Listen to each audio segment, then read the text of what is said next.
Daily. Taste the Daily. SVC Aditya Ram movies தயாரிப்பில் சங்கர் இயக்கத்தில் ராம் சரண் நடிக்கும் கேம் சேஞ்சர் ஜனவரி 10 முதல். இந்த எலிவாசனம் சாப்பிட்டுருச்சுன்னா தண்ணியை குடிச்சிட்டா பொழைச்சிக்குமா, அதனால் தண்ணி குடிக்க விடாமல் இருக்குது. ஊருக்குள்ளே எங்கெல்லாம் பொதுவான இடத்துல தண்ணி திறந்துருக்கு எல்லா இடத்தையும் க்ளோஸ் பண்ணி இப்போ அல்லாட்ட கையில் கட்டையோடு அங்கங்கே தெருமுகளை எல்லாம் நிற்கிறாங்க. இப்போ இந்த இட்லி நான் வச்சு கொடுத்துட்டாங்க, நான் கொடுக்கணும், வேறு வழி இல்லை, கொடுத்துட்டேன். சாப்பிட்டுருச்சு. அது சாப்பிட்டுட்டு என்ன ஒரு பார்வை பார்த்துட்டு அதை கடக்கவே முடியல. நான் கொஞ்சம் எமோஷன் தான். வேறு என்னோடய கதாபாத்திரம் வந்து நான் ஹீரோவோட தாய்மாமனாக நடிச்சிருக்கேன். படத்துக்குள்ளே ரொம்ப முக்கியமான கதாபாத்திரம். அப்புறம் இந்த கதை இயக்குனர் சக்திவேல் வந்து எனக்கு அவர் படம் பண்ணுறதுக்கு முன்னாடியிலேருந்தே தெரியும். ஒரு படம் வந்து ஆக்சுவலாக டிஸ்ட்ரிபியூஷனுக்கு ஒர்க் பண்ணியிருந்தார். அப்போது இருந்து எனக்கு அவரை தெரியும். அதனால் எல்லா படத்துலையுமே கூப்பிடுவார். பயணிகள் கவனிக்கலையும் ஒரு ரோல் கூப்பிட்டுருந்தார். அப்போது வந்து சூழ்நிலையால் அதை பண்ண முடியல. இதில் வந்து முக்கியமான ஒரு ரோல் அவரோட ஒர்க் பண்ணதில் எனக்கு ரொம்ப மகிழ்ச்சி. இந்த கண்டென்ட்டுக்குள்ளே இருக்கிறது எனக்கு நிறைய ரிலேட் பண்ணிக்க முடியாத நிறைய சம்பவம் இருக்குது. அதெல்லாம் வெளியில் சொல்லலாமா இல்லையான்னு ரொம்ப நாளாக ஒரு யோசனை. ஏன்னா இது மிஸ்கின் சாரே பேசும்போது நிறையா கொஞ்சம் இது மனிதர்கள் அப்படிலாம் மாற்றி பேச வேண்டிய சூழ்நிலை இருக்குது. ஏன்னா நமக்கு அந்த டேம் வந்து கரெக்டாக இல்லையான்னு புரியல. வேறு இது பொது வழியில் மைக்கில் பேசலாமான்னு வேறு தெரில. அப்புறம் அவர் சொன்னதுக்கப்புறம் எனக்கு என் வாழ்க்கையில் நடந்த ஒரு கதையை சொல்லிடலான்னு நான் முடிவு பண்ணிட்டேன். நான் எப்படியும் மாட்டேன், நாங்கள் 2 பேரும் சேர்ந்து மாட்டிக்கிறோம் அப்படின்ட்டு தான். ஏன்னா அவருக்கு நடந்த மாதிரி என் வாழ்க்கையில் நடந்தால் சின்ன பையன். எங்கள் ஊரில் ஒரு நாய் இருந்தது, எனக்கு அப்படி சொல்லி தான் பழக்கம். ஆனால் அதுக்கு ஒரு பேர் வச்சுருந்தோம், கருப்பு. அதுக்கு பேர் அது ஃபுல் பிளாக்கில் இருக்கும், இருட்டிலலாம் இருந்தால் தெரியவே தெரியாது.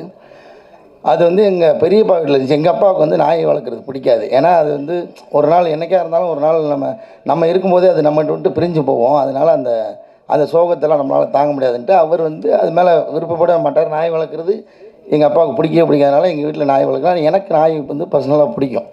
அப்போ இது எங்கள் பெரியப்பா எங்கள் ஊரில் ஒரு முறையில் பெரியப்பா இருக்கிற வீட்டில் இருக்கிற அது வந்து அது என்னமோ தெரியல, என் மேலே பயங்கரமான பாசம். அதுக்கு நல்லா வளர்ந்து வச்சுக்கிட்ட ஒரு 10 வயசுக்கு மேலே இருக்கும். அதுக்கு நல்ல ஒரு முதிர்ச்சியான ஒரு இதில் பருவத்தில் இருக்கும்போது அதே மாதிரி அதுக்கு மனநலம் பாதிக்கப்பட்டுருச்சு.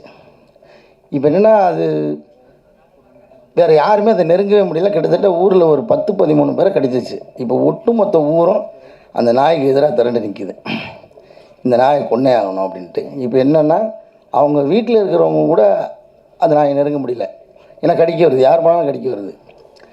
இப்போ அவங்க வீட்டில் ஒப்புதல் வாங்கிட்டாங்க. சரி, இதை நாங்கள் வந்து இதான் என்ன சொல்கிறது, மக்களை காப்பாற்றுறதுக்காக இதை கொல்ல போகிறோம் அப்படின்ற ஒரு முடிவுக்கு வந்துட்டாங்க. ஏன்னா அப்போல்லாம் வேறு இந்த மாதிரி ஊசி போட்டு அந்த மாதிரி ட்ரீட்மெண்ட் பண்ணுறதுக்கெல்லாம் அப்போல்லாம் இல்லை. எங்கள் ஊரில் கிராமத்துலலாம் அந்த வசதியெல்லாம் இல்லை. நான் ரொம்ப ஒரு 10-12 வயசில் இருக்கும்போது. அப்போது என்னை மட்டும் அது கடிக்கவே இல்லை, என்னை மட்டும் அது ஃப்ரெண்ட்லியாகவே வச்சுருக்கேன். எனக்கு அது புரியவே இல்லை. இப்போ என்னென்னா மொத்த ஊரும் சேர்ந்துக்கிட்டு என் மேலே ஒரு கோரிக்கை வைக்குது. கோரிக்கைன்ற ஒரு நிர்பந்தம்.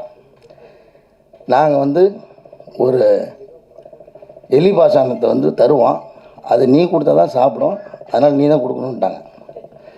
இப்போ வந்து இட்லியில் வெட்டி அதுக்குள்ளே வச்சு எனக்கு எக்ஸ்பிளைன் பண்ணுறதுக்கே பயமாக பதட்டமாக இருக்குது. நான் தான் கொடுத்து ஆகணும், ஏன்னா வேறு யாரும் கிட்ட போக முடியாது. நான் வந்து வேறு வழியே இல்லை, கொடுத்துட்டேன். அது ஒரு பெரிய ஊர் மொத்தமாக சேர்ந்து ஒரு கலவரம் ரேஞ்சுக்கு செயல்படுறாங்க. எல்லோரும் வீட்டுக்குள்ளே இருக்காங்க.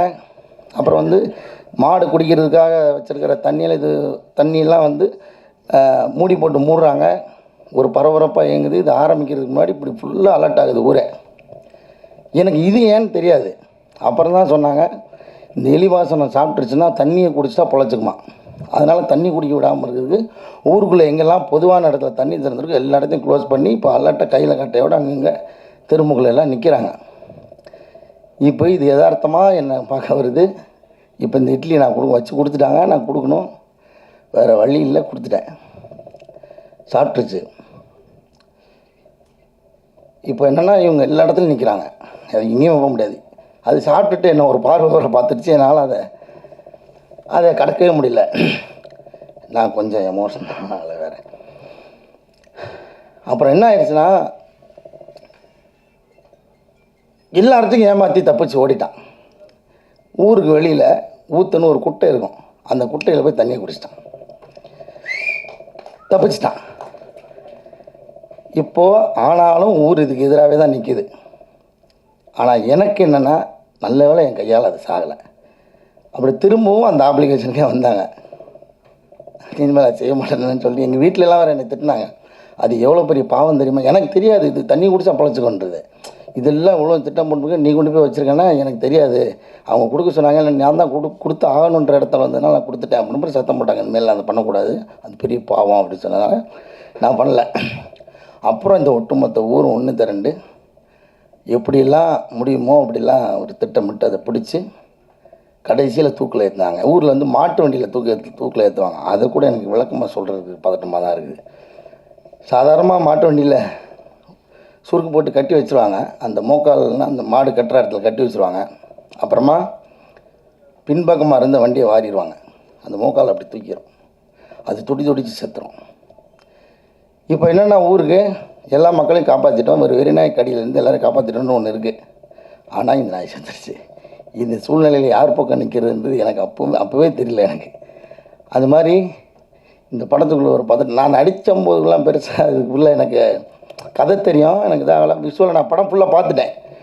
அப்புறம் பார்த்தோன்னே எனக்கு அந்த பதட்டம் அதுக்குள்ளே தொட்டிருச்சு எனக்கு. அது மாதிரி நிறைய பேருக்கு அனுபவம் இருக்குன்னு நினைக்கிறேன். இன்னும் நிறைய பேசணும் நாங்கள். அப்புறம் ரொம்ப சீரியஸாக போய்ட்டு கேரளாவில் ஷூட்டிங்லாம் நடக்கும்போது ரொம்ப ஜாலியாக இருக்கும். வெளியில் அதாவது ஷூட் முடித்ததுக்கப்புறம் ஹோட்டல் ரூம்லாம் வந்துட்டு ஒரு நாள் வந்து எல்லோரும் கதவை சாத்திட்டு பிரியாணி பண்ணோம், வேறு ஒன்றும் இல்லை.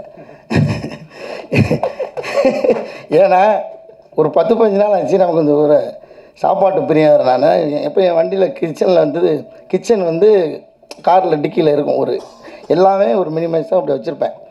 ஆனால் ஒரு குக்கர் மட்டும் பெருசாக இருக்கும். ஒரு 10 பேர் வந்தால் சேர்ந்து சாப்பிட்ற மாதிரி. அந்த மாதிரியான ஒரு குக்கரை அந்த ஹோட்டலுக்காரங்களுக்கே தெரியாமல் கடத்தி கொண்டு போய் உள்ளே வச்சு கதவை சாத்திட்டு முழு பிரியாணி உள்ளே வச்சு செஞ்சுட்டு திருப்தியாக அன்றைக்கி நைட்டு சாப்பிட்டோம். ஸோ அந்த மாதிரியான நிறைய அனுபவம் இருக்குது படத்துக்குள்ளே வேலை செய்யும்போது இருந்த அனுபவம்.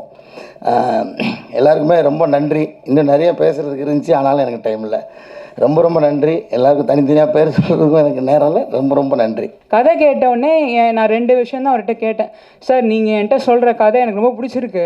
இதில் நீங்கள் வந்து நான் கமர்ஷியலாக நீங்கள் வந்து ஹீரோயின் வைங்க அது வைங்க அதெல்லாம் நான் எதுவுமே எனக்கு வேணாம். ஆனால் நீங்கள் என்கிட்ட என்ன கதை சொன்னீங்களோ நீங்கள் இதை வந்து நீங்கள் திரையில் கொண்டு வரணும் சார். எனக்கு நீங்கள் அதை பண்ணிட்டா போதும். ஏன்னா என் மைண்டில் ஒரு கதை இருக்குது, அதை நீங்கள் கொண்டு வந்தீங்கன்னா எனக்கு போதும் சார். அது நான் ஒரு நல்ல படம் கொடுத்துருவேன். நான் வந்து எங்கள் வீட்டில் பெருமைப்படுற மாதிரி நான் ஒரு படத்தை கொடுத்துருப்பேன். எனக்கு அந்த சந்தோஷம் இருக்குது, அதை பண்ணிவிடுங்கன்னு. ஸோ நாங்கள் கேட்டதை வந்து டைரக்டர் வந்து நான் எதிர்பார்த்ததை விட அதிகமாகவே பண்ணி கொடுத்துருக்காரு. ரொம்ப நல்ல படமாக நான் நினச்சதை விட நல்லா வந்திருக்கு படம். அதே மாதிரி டைரக்டர் சார், நான் கேட்ட மாதிரி நீங்கள் பண்ணிட்டீங்க. நீங்கள் கேட்டதை நான் பண்ணிட்டேன்னு நினைக்கிறேன். நீங்கள் கேட்டதெல்லாம் இந்த ப்ரொடக்ஷன் சைட்லேருந்து பண்ணி கொடுத்துருக்கோன்னு நம்புகிறேன். எனக்கு ஒரு சந்தோஷமான விஷயம் என்னென்னா, இன்றைக்கி எல்லா விஷயத்தையும் எல்லோரும் சொல்லிட்டாங்க. ஸோ நான் திரும்ப அதுக்குள்ளே உங்களுக்கு சொல்ல போகிறதில்ல. பட் இந்த அலங்குன்ற வார்த்தை இருக்கு இல்லையா, இன்றைக்கி அந்த அலங்குன்ற வார்த்தை நிறைய பேருக்கு இதுக்கு முன்னாடி தெரியாது. பட் இன்றைக்கி அந்த வார்த்தை வந்து இன்றைக்கி தமிழ்நாடு ஃபுல்லாக அலங்கு அப்படின்னு ஒரு விஷயம் உங்களுக்கு அர்த்தம் தெரியுமோ தெரியாது, ஆனால் அவங்க எல்லாருக்கிட்டையும் அது ரீச் ஆகிருக்குன்றதே எங்களுக்கு பெரிய சந்தோஷம். நான் டைரக்டர்கிட்ட கேட்டது வந்து நான் யோசிச்சுட்டே இருந்தேன். சரி, அவர் தான் டைரக்டர், படம் பேர் வந்து அவங்க சஜஸ்ட் பண்ணுவாங்க, நம்ம போய் சொல்லக்கூடாது. ஏன்னா அவர் ஸ்கிரிப்ட்லேயே வந்து பார்த்தீங்கன்னா வைல்டு அப்படின்னு சொல்லிட்டு அந்த ஸ்கிரிப்ட் எழுதிட்டு வந்து இருந்தார். ஐயோ இங்கிலீஷில் வைப்பாங்களா பேரை, நம்ம என்ன சொல்கிறது, நம்ம போய் இப்படி மாறுங்க அப்படி மாற்றி நம்ம கேட்கலாம். பட் அது அவங்களோட கதை தானே, நம்ம அதில் பெரிய சேஞ்சஸ் பண்ணக்கூடாதுன்னு. ஆனால் என்கிட்ட அவர் வந்து சொல்கிறார், மேம் நான் வந்து தமிழில் தான் வைப்பேன் இந்த படத்தை, தமிழ் பேர் தான் நான் வைக்கணுன்னே. எங்களுக்கு செம்ம சந்தோஷம் சார், தமிழ் பேர் தான் சார் எங்களுக்கு வேணும், தமிழில் வைங்க. இந்த அப்புறம் வந்து அலங்குன்ற வார்த்தையை வந்து தேடி இன்றைக்கி அது வச்சு இன்றைக்கி எல்லாருக்கும் ரீச் ஆகிருக்கு. அலங்குனா அது வந்து ஒரு போர் நாய். ராஜராஜ சோழன் காலத்தில் இருந்த ஒரு போர் வார் டாக் அது. ஸோ அதுக்கு நிறைய அர்த்தங்கள் இருக்குது. இன்றைக்கி நாய் அப்படிங்கிறதுனாலே அலங்குன்ற ஒரு அர்த்தம். ஸோ அந்த நேம் வந்து இன்றைக்கி எல்லா இடத்துலையும் ரீச் ஆகிருக்கு. அந்த வார்த்தை இன்றைக்கி எல்லார் மனசுலையும் இருக்குன்றது வந்து எங்களுக்கு ஒரு பெரிய ப்ளஸ் இந்த படம் மூலியமாக. அதே மாதிரி இது ஒரு இந்த காஸ்ட் அண்ட் க்ரூ வந்து ரொம்ப எனக்கு ஒரு பிளெஸ்ஸிங். கஷ்டப்பட்டு ஒர்க் பண்ணி கொடுத்தது வந்து எனக்கு வந்து ஒரு பெரிய எனக்கு வரோம். இந்த மாதிரி ஒரு டீம் கூட நான் ஃபஸ்ட்டு படத்தில் நான் ஒர்க் பண்ணுறேன். அதுக்கப்புறமும் இவ்வளோ சப்போர்ட் இருக்குது, ஃபேமிலி ஃப்ரெண்ட்ஸ் கிட்டேருந்து இவ்வளோ சப்போர்ட் இருக்கிறது வந்து கனவு மாதிரி இருக்குது எனக்கு. நம்ம இதை பண்ணுறோம், இந்த பிரச்சனை அதெல்லாம் கிடையாது. ஸோ அதுக்கு வந்து ரொம்ப தேங்க்யூ அலங்கு டீம். அவங்க அலங்கு டீம் தான். ஸோ நான் வந்து அந்த டீமில் பார்ட்டாக இருக்கிறதுல வந்து எனக்கு ரொம்ப சந்தோஷம். ஸோ இந்த படம் வந்து 27 டிசம்பர் வந்து ரிலீஸ் ஆகுது. இது நீங்கள் எல்லாம் கண்டிப்பாக இந்த படத்துக்கு வந்து சப்போர்ட் பண்ணுங்கள். எல்லோரும் போய் தியேட்டரில் இந்த படம் பாருங்கள், நீங்கள் எடுத்துகிட்டு போங்க.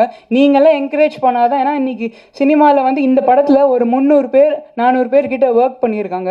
ஸோ அந்த ஒர்க் பண்ணவங்க எல்லாருமே கண்டிப்பாக அடுத்து இப்போ ஸ்டேஜில் உட்காந்துருக்கவங்க எல்லாருமே வந்து இந்த மூவி நாங்கள் ஒன்றா ஒர்க் பண்ணுறோமோ இல்லை தனித்தனியாக ஒர்க் பண்ணுறோமோ, பட் எல்லாருக்குமே ஒரு வாய்ப்பாக இருக்கும். நீங்கள் கொடுத்த சப்போர்ட்டில் கண்டிப்பாக அது பண்ணுவாங்க. ஸோ நீங்கள் உங்களோட என்கரேஜ்மெண்ட், உங்களோட ஒத்துழைப்பு வந்து எங்களுக்கு தேவை. இந்த 27th அதான் திரும்ப நான் அதே சொல்ல நினைக்கிறேன். பட் 27ஆம் தேதி இந்த படத்தை தியேட்டரில் பாருங்கள். பார்த்துட்டு எங்களுக்கு சப்போர்ட் பண்ணுங்கள். நன்றி. கண்டிப்பாக உங்களுக்கும் பிடிக்கும். ஏன் அப்படி சொல்கிறேன்னா அதுக்கு நானே நல்ல ரீசன். 2 மாதத்துக்கு முன்னாடி நானும் அப்படி ஒரு வெயிட் பண்ணிகிட்டு இருந்தப்போ இதே பத்திரிகை இதே மக்கள் எனக்கு அந்த இதை கொடுத்தாங்க. நான் சொல்கிறேன், சக்திவேல், குணா, அப்புறம் எல்லா டீமும் உங்களுக்கு அந்த நம்பிக்கை, நான் முன்னாடி இங்கே நிற்கிறதுக்கு இவங்க தான் காரணம். கண்டிப்பாக அதை பண்ணுவாங்க. ஸோ இந்த படத்தையும் சப்போர்ட் பண்ணுங்கள். கண்டிப்பாக இந்த படம் உங்களுக்கு பிடிக்கும். இதில் ரொம்ப எப்படி சொல்கிறது, நல்ல படத்தை தாண்டி ரொம்ப என்டர்டெயினாக இருக்கும். நான் அதுதான் குணாகிட்ட சொல்லுவேன். குணா நல்ல படம் ஓகே பார்த்துட்டு அவங்களுக்குள்ளே பேசிட்டு போயிடுவாங்க. என்டர்டெயின் படம் மட்டும்தான் அடுத்தவங்க கிட்ட சொல்லுவாங்க.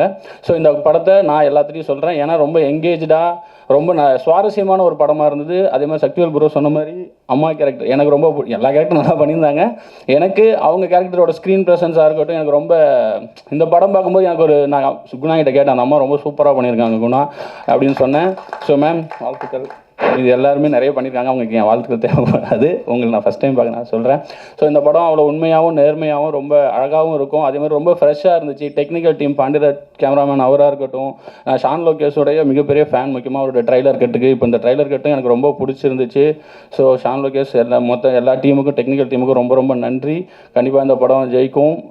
அதுக்கு ஃபஸ்ட்டு நான் வாழ்த்து சொல்கிறேன். அதுக்கப்புறம் நீங்கள் அதை சப்போர்ட் பண்ணுங்கள். ரொம்ப நன்றி என்னை இன்வைட் பண்ணதுக்கு டீமுக்கு ரொம்ப ரொம்ப நன்றி. Taste the Daily. Taste the Daily. SVC Aditya Ram movies தயாரிப்பில் சங்கர் இயக்கத்தில் ராம் சரண் நடிக்கும் கேம் சேஞ்சர் ஜனவரி 10 முதல்.